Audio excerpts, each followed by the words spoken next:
My selfish mom sent, "Please don't come. The family wants a stress-free wedding." My sister reacted, "Good decision." I replied, "Then you'll be free of my payments too." The chat flooded with laughter and memes, but by morning the venue was locked and they were just starting to realize. I wasn't even shocked when I got the text from my mom. Just tired.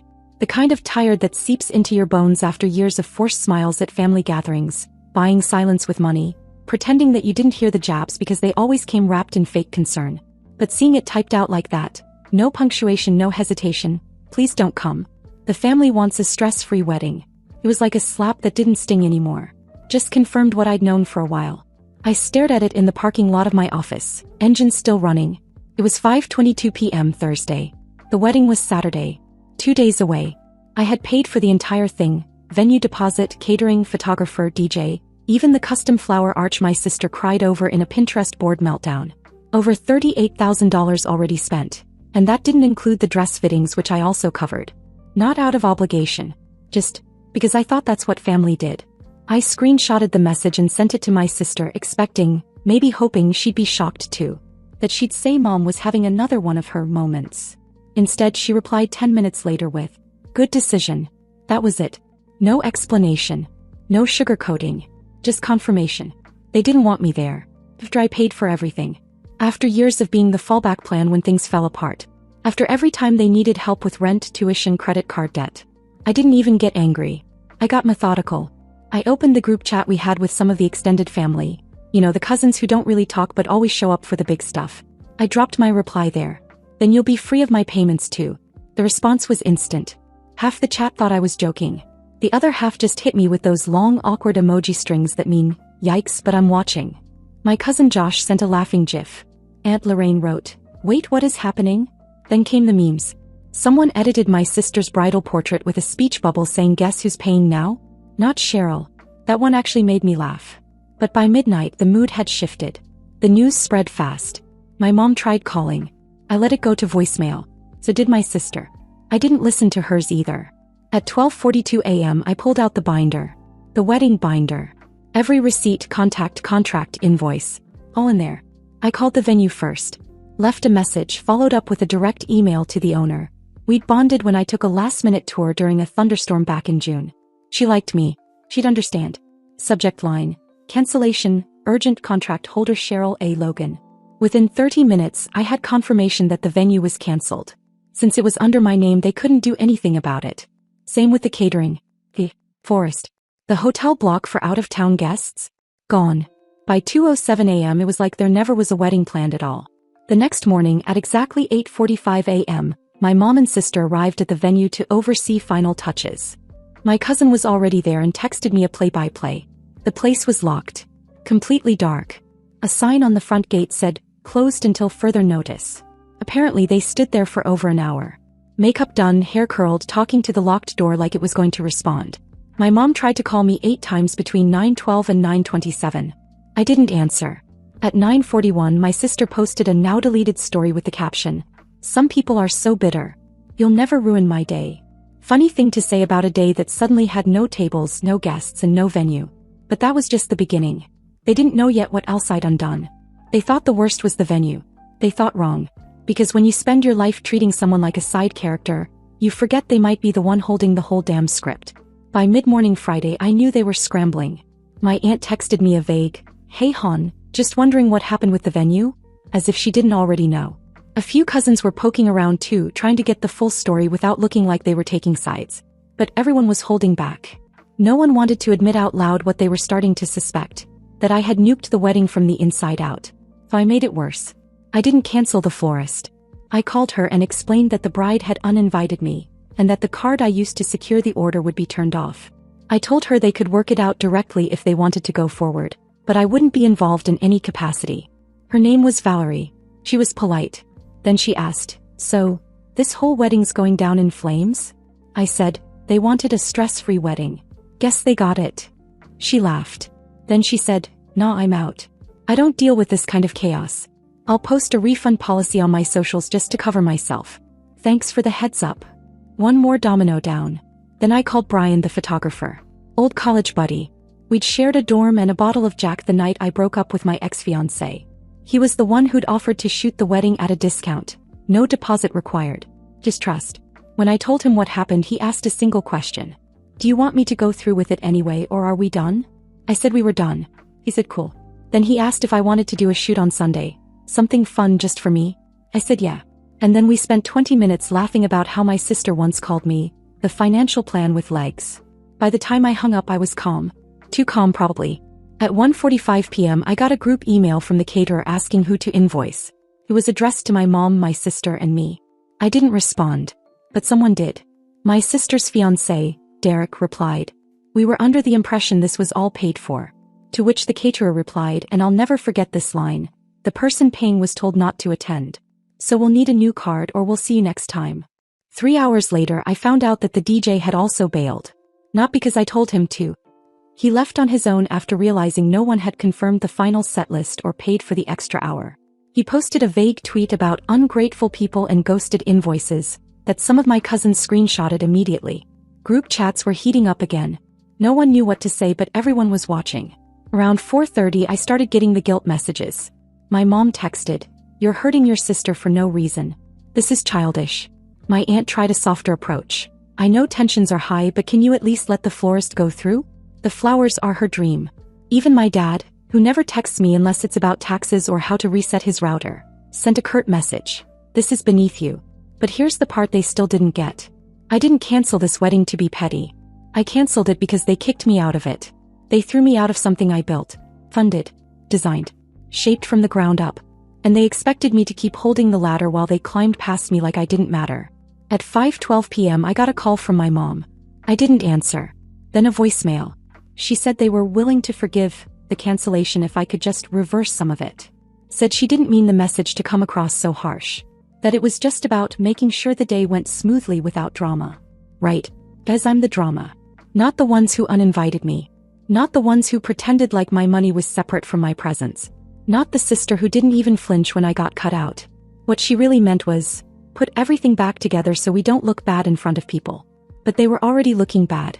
Bad enough that my cousin Lindsay, the one who's always been Switzerland, called me just to say, "I've never seen Aunt Maggie cry like that in public. You really flipped the family upside down." I said, "Did I? Or did they finally trip over their own arrogance?" Because here's what they didn't know. I still had control of the wedding website, the guest list, the shuttle schedule. And if they thought Friday was bad, Saturday was going to be a masterclass in exposure. By Saturday morning, everyone expected me to cave. They really believed that I'd wake up flooded with guilt, realize I had gone too far, and start making phone calls to fix it all. I could feel it in the silence. My sister hadn't posted anything since Friday afternoon. My mom had gone radio silent. My dad nothing. Which was weird because usually when they're quiet, they're planning something. But I was planning something too. First thing I did? Took the wedding website offline. Not a redirect. Not a vague under construction notice. I deleted it. Gone. People trying to check where the venue was? Blank page. People looking for the shuttle schedule? Error message. RSVPs. Wiped clean. The custom domain I bought? Cancelled. You can't RSVP to a ghost. Then I called the shuttle company. I didn't yell. I didn't complain. I just said, the event is no longer happening. Please do not send anyone. They asked if I wanted to transfer the reservation. I said no, cancel the whole thing. And since I was the contract holder, and the only one who'd ever paid anything, they had no choice. 3 hours later, guests started arriving at the hotel expecting to be picked up for the ceremony. No one showed. People started panicking. Out-of-towners were calling my mom. My mom was calling my sister. My sister apparently was just crying. But they didn't call me. Not even once. Maybe they thought I'd block them again. Or maybe they were starting to realize I wasn't bluffing. At 1:18 p.m. I got a message from Derek's cousin Rachel, who I actually liked. He said, "I know this is messy and I don't know the full story, but I do know this. You did more for that wedding than anyone else. No one here understands why you weren't invited. I'm really sorry. That was the first time anyone besides my cousins had said anything real to me." She didn't take sides. He just acknowledged it. And that was enough to remind me I wasn't crazy. But what happened next? That part surprised even me. Around 2 p.m. my mom showed up at my place. I live in a condo about 20 minutes from where the venue was supposed to be. She had never been there before. Always said it was too far, or too modern, or not homey. She knocked 3 times. I didn't answer. She called. I let it ring. Then she sent a text. I'm outside. Can we talk? I opened the door, expecting her to launch into one of her famous guilt campaigns. But she didn't.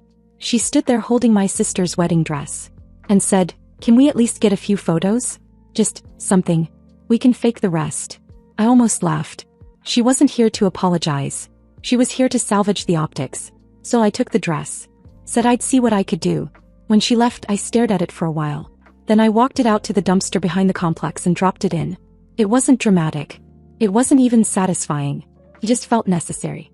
Like deleting an old file you forgot was still sitting on your desktop. And right there in the parking lot, I decided that this wasn't going to end quietly. Not because I needed revenge, but because they needed consequences. Real ones. They'd humiliated me, used me, and cut me out like I was nothing. But I still had the family group email list.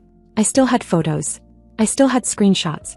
And most importantly, I had stories they didn't want anyone hearing. Stories I was finally ready to tell. By Saturday evening, the wedding that never happened had become the most talked about event of the year. Guests were furious. Some had flown in from other states. One of Derek's aunts even filed a complaint with the hotel demanding reimbursement for her unused room. I heard someone called the news, trying to get a local event disaster segment on TV. No one would go on record. Too humiliating. Meanwhile, I was at home sitting at my kitchen counter with my laptop open, typing up an email I never thought I'd send. Subject: to everyone who was supposed to be at the wedding today. I kept it short. Just facts. I explained that I had paid for the majority of the wedding, had been uninvited 2 days before the ceremony, and subsequently canceled every service I had booked. I didn't include opinions. No emotional commentary. Just receipts, literal ones. PDFs attached. Screenshots of text messages. The original message from my mom. My sister's "good decision" reply. Then at the bottom I wrote one sentence. If they'd like to explain why they decided to do this, I'll leave the floor open. And I hit send. 27 email addresses. Family, close friends, wedding vendors, 2 people from Derek's side I barely knew but had emailed during the planning. All of them. I didn't expect replies right away. But within 30 minutes I had 7. Most were just stunned. One of Derek's uncles replied, "I had no idea you paid for all of this. That's disgusting." My cousin Emily wrote, "Cheryl, this isn't just rude. Psychotic. We all saw what they did. You're better off." But then an unexpected one came in. From Derek. Not Derek's mom. Not his cousin. Derek himself. He said, "I didn't know you were uninvited. I thought you dropped out. Your mom told us you were pulling back due to stress. I had no idea what really happened until yesterday when the venue was locked. But there's something else, and I don't know what to do about it." Then he asked if we could talk. One call. Just to clear the air. I agreed, mostly out of curiosity. We spoke for 9 minutes. And what he told me, I still don't know if I believe it completely, but it changed everything. Apparently, the night before the original wedding date, my mom gave him an envelope to hold on to for safekeeping. She said it was a last-minute gift from the family to my sister and didn't want it lost in the rush. He never looked inside. Didn't care. He just stuck it under the dessert table under the fake cake stand, thinking it would get picked up later. When everything collapsed and the cake was never delivered, the venue never opened, and no one showed, he still had the envelope. So out of boredom he opened it. Inside, a check for $12,000 signed by me. Not a copy. The real check. Torn from my checkbook. I froze when he said that, because I never wrote that check. And then I realized, I was missing a check from 2 months ago. One I tore out but never used. I assumed I lost it in my car somewhere. Apparently I didn't. Apparently, someone else found it and planned to cash it after the wedding, once I'd calmed down. My guess. My mom filled it out. She knew my handwriting well enough to copy it. Probably thought I wouldn't notice. Or wouldn't dare expose it if she did. Derek offered to mail it back to me. I told him to burn it. Because now it wasn't just manipulation. It was fraud. At that point I realized I'd been too nice. Too quiet.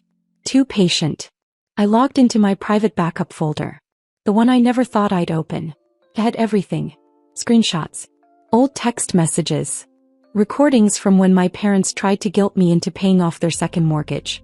Even the Venmo logs from when I paid my sister's rent 4 months in a row and she told everyone her boss covered it as a bonus. I started compiling. Not to get even. To finally be honest. Because tomorrow, Sunday, I was going to church. Not for peace. Not for prayer. But because everyone would be there. And I was going to stand up, walk into that building, and hand out a few printed packets to the neighbors who still thought I was the difficult daughter. They wanted a clean image. I was about to hand them a mirror. I didn't wear anything special. No pastel dress, no heels, no attempt to blend in with the crowd that had whispered about me for years. Just jeans, a plain black sweater, and sneakers. Simple, comfortable, practical for what I came to do. The church parking lot was full when I pulled in. I knew it would be. Everyone was still buzzing from the wedding that wasn't. Half the people in that church had been expecting free champagne and Instagrammable centerpieces that weekend. Instead they got silence, confusion, and a storm of texts no one had the full story on. Till now. I got out, walked up to the front steps, and stood near the doors with a canvas tote bag full of manila envelopes. I had printed 25. That seemed like enough. Each one had a simple label on the front. For your information. Inside was a collection of screenshots, invoices, payment confirmations, and a brief note at the top. You deserve to know the truth. Pearl. Some people ignored me. That was fine. Some took one without saying a word. Others gave me a weird smile like I was handing out flyers for a protest. A few looked like they wanted to say something but didn't. The church secretary, Donna, one of my mother's oldest friends, walked up fast, clutching her pearls like I'd brought in a bomb. She started with, "Now Cheryl, I really don't think." I didn't let her finish. "I'm not staying. Just making sure people know what actually happened." Then I left. I didn't go home. I went to a diner 2 towns over and ordered eggs and pancakes I didn't really eat. Just stared out the window, sipping coffee and waiting. At 11:43 a.m. my phone started lighting up. First my dad. No voicemail, just a missed call. Then my sister. Hers I didn't even listen to. I could already picture her pacing in her room, shouting about defamation and humiliation. The third voicemail was my mom. And for the first time in a long time she didn't sound angry. She didn't sound defensive either. She sounded cornered. She said, "You didn't have to do this, Cheryl. I didn't know it would go this far. I was just trying to protect your sister. You always make everything harder." Then she went quiet for a few seconds. Then she added, "Oi, maybe I was wrong. Maybe I pushed too far." I saved the voicemail. Not because it was anything close to an apology, but because it was the first time she said something real. What she didn't know was that her week was about to get worse. Because I had also sent packets to 3 places she never expected. Her landlord, with a cover letter explaining I would no longer be responsible for her rent and that the lease contact info needed to be updated. Her bridge club chair, who always bragged about my mom's generous daughter with excellent taste. The local utility company, where the account was under my name, but the usage wasn't mine. I had already removed my card and revoked all automatic payments. Monday morning she'd be waking up to overdue notices. Her lights, scheduled for disconnection within 72 hours. Her wardrobe budget, gone. Her version of reality, cracked wide open. She thought she could erase me and still collect the benefits. Thought I'd disappear quietly out of guilt or shame or exhaustion. But instead she watched her support system collapse in public. And it wasn't because I wanted revenge. It was because I wanted to be done. Fully. No strings. No appearances to maintain. By Tuesday morning I was getting screenshots from neighbors, cousins, even someone I hadn't spoken to since high school. They were all saying the same thing. She's trying to clean it up, but people are starting to talk. And just when I thought it had all settled, a package showed up at my door. No return address. Just a small white box. Inside, the forged check. The one Derek had found under the cake stand. Folded in half. No note. Just the check. That's when I knew she knew it was over. And maybe, just maybe, she was scared of what else I might be holding on to. She should have been. Because I still hadn't told anyone what I knew about my sister's fiancé. And in that moment I decided they had one more reckoning left. Just one. When I opened the plain white box and saw the folded check inside, the one my mom had forged and left under the fake cake stand, I just stared at it. No return address. No note. No apology. Just her way of pretending to make it right without ever admitting she'd done something wrong. But I laid the check on the counter and thought back to what Derek had said during our last call, that there was something else I should know. He hadn't said it directly, but he'd left it hanging like bait. I hadn't taken it then, but now I needed the full picture. So I called. He answered like he'd been waiting. I asked him one question: what exactly did she do? His voice was low. She cheated. I didn't respond. He kept going. First time a few months ago. I found the texts. She said it was just flirting, that she was drunk. Second time was 2 weeks before the wedding. I caught her at a bar with the same guy. She didn't even try to deny it. And you still plan to marry her? I was going to walk, he said. But your mom, she came to me. Told me not to blow it all up. That everything was handled, paid for.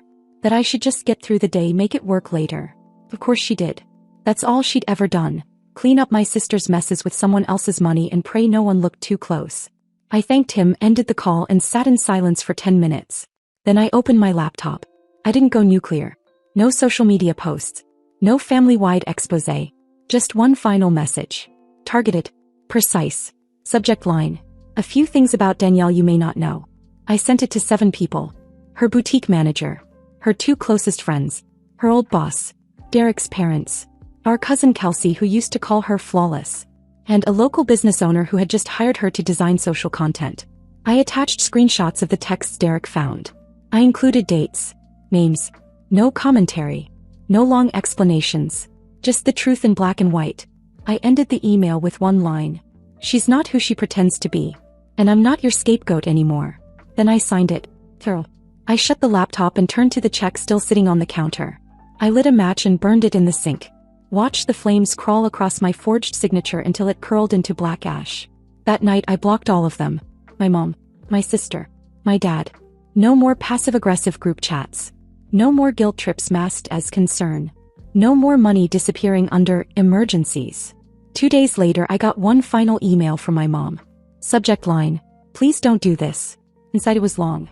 A mix of pleas, rationalizations, and quiet threats about what people will think. She never admitted to the check. Never apologized. Just danced around her usual lines. That family sticks together, that things got out of hand, that maybe I took it too far. I didn't reply. Because the truth is she did this. She pushed. She lied. She took and assumed I'd always be there to fund the damage. Not anymore. The last thing I did? I called the utility company and had the account in her name flagged. No more bills under mine. No more silent payments. Then I logged into the boutique's website, found her page, and deleted the only photo she ever used from one of my shoots. The one I'd paid my photographer friend to take.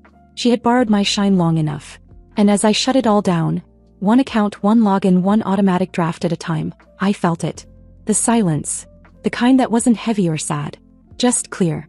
For the first time in years I didn't owe anyone anything. Not their bills. Not their secrets. Not their version of me. Just myself.